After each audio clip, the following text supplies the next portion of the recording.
Ladies and gentlemen, welcome back to the Indie Zone podcast. My name is Kathy. We are going to be covering a high-profile case that is proceeding in Delaware. This is a defamation case filed by the President and First Lady of France, Emmanuel Macron and Brigitte Macron.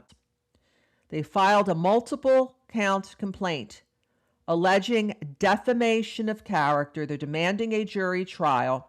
The defendants are media personality Candace Owens and two other corporate defendants, 3 defendants in total. The amended complaint, which is the operative pleading, was e-filed September 26, 2025. It is multiple pages long. The first couple of paragraphs discuss that in March of 2024, Candace Owens told the world that she would stake her entire professional reputation on the fact that Brigitte Macron, First Lady of France, is in fact a man. Plaintiffs allege Owens has used this false statement to promote her independent platform, gain notoriety, and make money. Owens disregarded all credible evidence disproving her claim in favor of platforming known conspiracy theorists and proven defamers. And rather than engage with President and Mrs. Macron's attempt to set the record straight, Owens mocked them and used them as additional fodder for her frenzied fan base. And paragraph 2 goes on to discuss that Owens did not stop there per plaintiffs. They retaliated against them, in fact, they say, for having the, quote, audacity of sending her a retraction demand. That Owens helmed an 8-part podcast series entitled, in italics, Becoming Brigitte. The rest of the amended complaint includes further allegations of wrongdoing, of defamatory statements, and asks for damages. Now, the defendant Owens and her 2 co-defendants filed a motion to dismiss on entire legal grounds. They have not answered the complaint. That would have been done in a responsive pleading, is what it's called. Answer affirmative defenses. What the defendants did here is they are seeking to dismiss the entire complaint, alleging that it does not pass muster legally. They've raised multiple grounds, including that it was filed in the wrong forum in Delaware, should have been filed elsewhere. And what is going to be, I believe, the star of this case, First Amendment.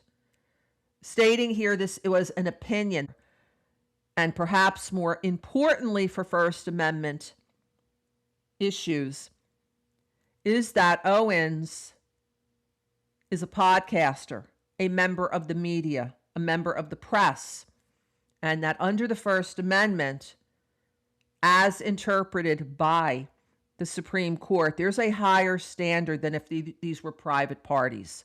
These were private citizens. There would be a lower burden of proof.